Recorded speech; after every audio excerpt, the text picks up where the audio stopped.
آپ صلی اللہ علیہ وسلم کا بکریاں چرانا، آپ صلی اللہ علیہ وسلم کا بتوں سے سخت نفرت کرنا، آپ صلی اللہ علیہ وسلم کا حرب الفجار میں شامل ہونا، اور حلف الفضول میں آپ صلی اللہ علیہ وسلم کا شامل ہونا، اور ملک شام کے سفر پر آپ کا دوسری مرتبہ تشریف لے جانا۔ آپ صلی اللہ علیہ وسلم کی عمر مبارک تقریباً 12 سال تھی۔ آپ مکہ والوں کی بکریاں چرایا کرتے تھے۔ مکہ والے اپنی بکریاں آپ صلی اللہ علیہ وسلم کے سپرد فرماتے، آپ صلی اللہ علیہ وسلم ان کی بکریاں چراتے، ان کی نگرانی کرتے، اور پھر بکریاں مالکوں کے، مکہ والوں کے حوالے کر دیتے تھے۔ آپ صلی اللہ علیہ وسلم کی عمر کے جو نوجوان تھے وہ مختلف فضول کاموں میں، مختلف برائیوں میں، مختلف گناہوں میں شامل ہوتے تھے، لیکن آپ صلی اللہ علیہ وسلم تمام برائیوں سے، تمام گناہوں سے، تمام فضول کاموں سے آپ ہمیشہ دور رہتے تھے۔ آپ صلی اللہ علیہ وسلم کسی کو لڑائی کرتے ہوئے، کسی کو جھگڑا کرتے ہوئے دیکھتے تھے تو وہاں سے آپ خاموشی سے چلے جاتے تھے۔ آپ صلی اللہ علیہ وسلم اکثر خاموش رہا کرتے تھے اور اکثر آپ تنہائی میں رہتے تھے۔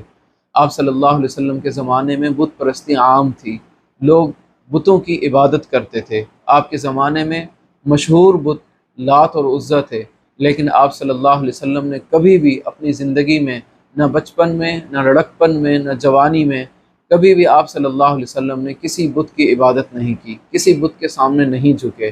آپ نے ہمیشہ بتوں سے سخت نفرت فرمائی، بلکہ آپ صلی اللہ علیہ وسلم لوگوں سے یہ کہتے تھے کہ یہ تو پتھر کے ہیں، یہ تو مٹی کے ہیں، یہ کسی نفع نقصان کے مالک نہیں ہیں، یہ آپ کو کسی طرح کا کوئی نفع نہیں دے سکتے، یہ کسی کو کسی قسم کا کوئی نقصان نہیں دے سکتے۔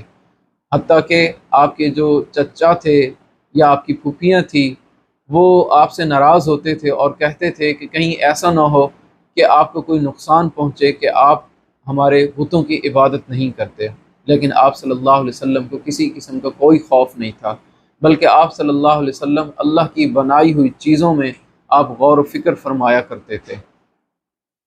آپ صلی اللہ علیہ وسلم کے زمانے میں ایک لڑائی ہوئی جسے حرب الفجار کہتے ہیں۔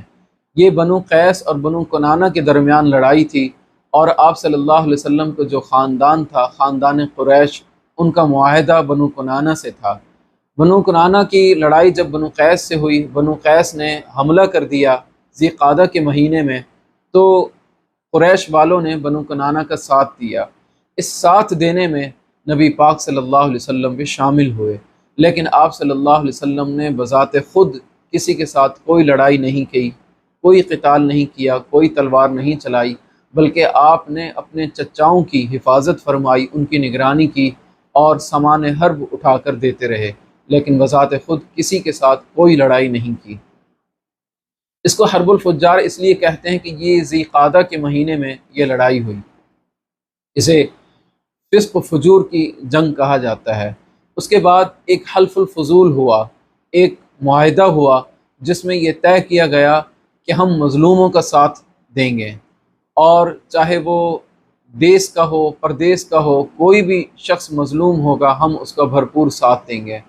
اس حلف میں، اس معاہدے میں نبی کریم صلی اللہ علیہ وسلم شامل ہوئے، اور آپ صلی اللہ علیہ وسلم بہت خوش تھے اس معاہدے کے اندر، اس لیے کہ یہ مظلوموں کے ساتھ دینے کا معاہدہ تھا۔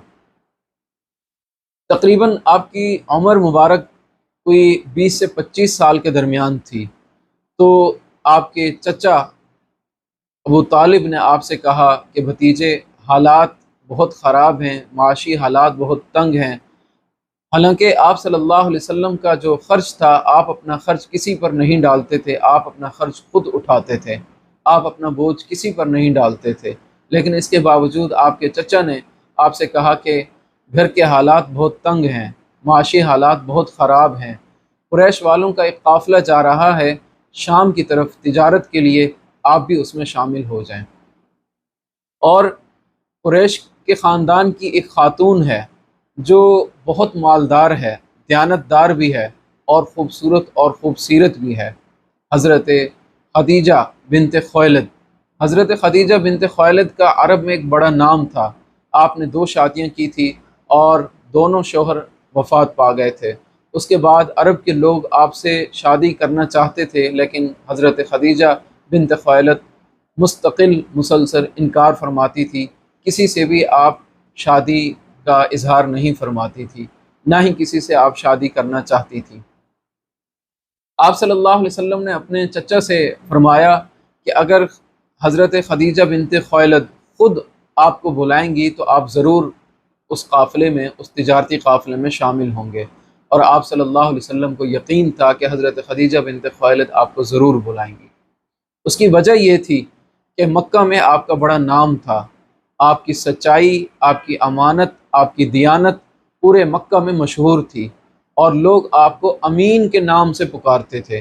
آپ کے نام سے آپ کو نہیں پکارتے تھے، بلکہ آپ کو امین کے نام سے پکارا جاتا تھا۔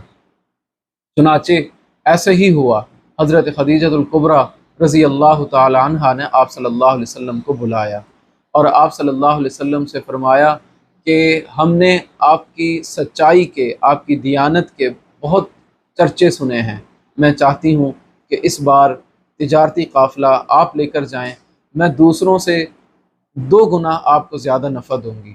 آپ صلی اللہ علیہ وسلم نے منظور فرما لیا، اور آپ صلی اللہ علیہ وسلم اس تجارتی قافلے کے ساتھ جانے کے لیے تیار ہو گئے۔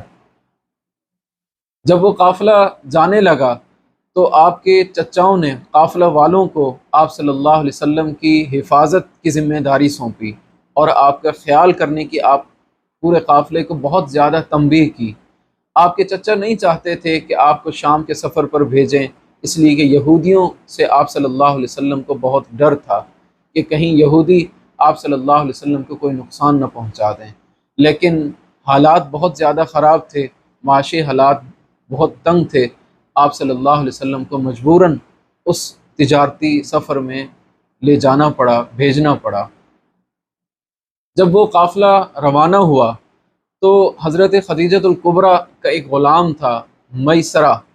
حضرت خدیجہ الکبریٰ رضی اللہ تعالی عنہا نے وہ غلام میسرہ آپ صلی اللہ علیہ وسلم کی خدمت کے لیے آپ صلی اللہ علیہ وسلم کے سپرد کر دیا، اور غلام میسرہ کو حضرت خدیجہ الکبریٰ رضی اللہ تعالی نے یہ تاکید فرمائی کہ آپ صلی اللہ علیہ وسلم کے کسی بھی حکم کی نافرمانی نہ کرے، جیسے آپ صلی اللہ علیہ وسلم حکم فرمائیں آپ کے حکم کو پورا کریں۔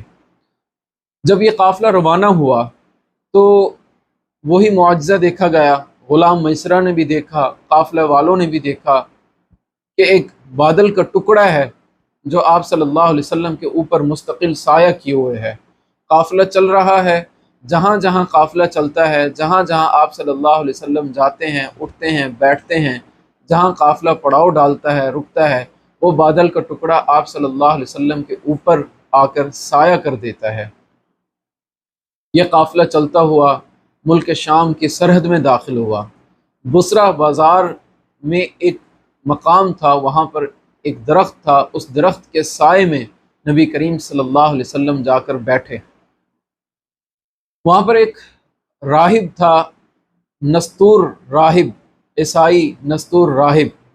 اس نے جب اس قافلے کو دیکھا اور درخت کے نیچے آپ صلی اللہ علیہ وسلم کو بیٹھا ہوا دیکھا تو بڑا تعجب کیا اس نے، اور وہ دوڑتا ہوا اس قافلے کی طرف آیا اور غلام میسرہ سے آ کر ملاقات کی۔ غلام میسرہ کو وہ راہب پہلے سے جانتا تھا، اس لیے کہ غلام میسرہ تجارتی قافلہ لے کر کئی مرتبہ وہاں پر آیا تھا۔ اس راہب نے کہا کہ یہ خوبصورت نوجوان کون ہے؟ غلام میسرہ نے کہا کہ یہ عرب کا نوجوان ہے، عرب کا باشندہ ہے۔ اس راہب نے کہا کہ جس درخت کے نیچے آپ صلی اللہ علیہ وسلم نے آرام فرمایا ہے، جس درخت کے نیچے آپ بیٹھے ہیں، یہ کوئی عام درخت نہیں ہے، یہ کوئی عام جگہ نہیں ہے، بلکہ یہ وہ درخت ہے کہ اس کے نیچے صرف انبیاء، اس کے نیچے صرف نبی آ کر بیٹھتے ہیں، اس کے علاوہ کوئی نہیں بیٹھتا۔ اس راہب نے غلام میسرہ سے آپ صلی اللہ علیہ وسلم کی کچھ نشانیاں پوچھی۔ اس نے پوچھا کہ کیا آپ صلی اللہ علیہ وسلم کی آنکھوں میں سرخی رہتی ہے؟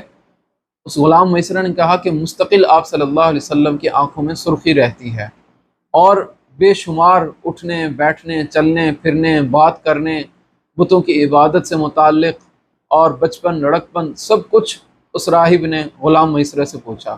غلام میسرہ نے سب کچھ اس راہب کو بتایا۔ پھر اس راہب نے ہمت کی اور آپ صلی اللہ علیہ وسلم کے پاس آیا۔ آتے ہی آپ صلی اللہ علیہ وسلم کے ماتھے پر اس راہب نے بوسہ دیا، پھر آپ سے درخواست کی کہ آپ اپنے کندھوں سے کپڑا ہٹائیں، کچھ دیکھنا چاہتے ہیں۔ آپ صلی اللہ علیہ وسلم کو معلوم تھا کہ یہ کیا دیکھنا چاہتے ہیں۔ آپ صلی اللہ علیہ وسلم نے اپنے کندھوں کے درمیان سے کپڑا ہٹایا تو وہاں پر مہر نبوت تھی۔ اس راہب نے مہر نبوت کو دیکھا، مہر نبوت کو چوما، اور اس نے گواہی دی کہ آپ ہی اللہ کے آخری پیغمبر ہیں، اور میں اللہ پر اور اللہ کے رسول پر ایمان لاتا ہوں۔ اس راہب نے آپ صلی اللہ علیہ وسلم کے متعلق اس غلام میسرہ کو بہت کچھ بتایا، اور آپ صلی اللہ علیہ وسلم کی تمام نشانیاں جو آخری نبی کی نشانیاں تھیں، اور آپ صلی اللہ علیہ وسلم کی آمد کی نشانیاں تھیں، تورات میں تھی، انجیل میں تھی، تمام آسمانی کتب میں آپ صلی اللہ علیہ وسلم کی نشانیاں موجود تھی، وہ تمام کی تمام اس غلام میسرہ کو اس راہب نے بتایا۔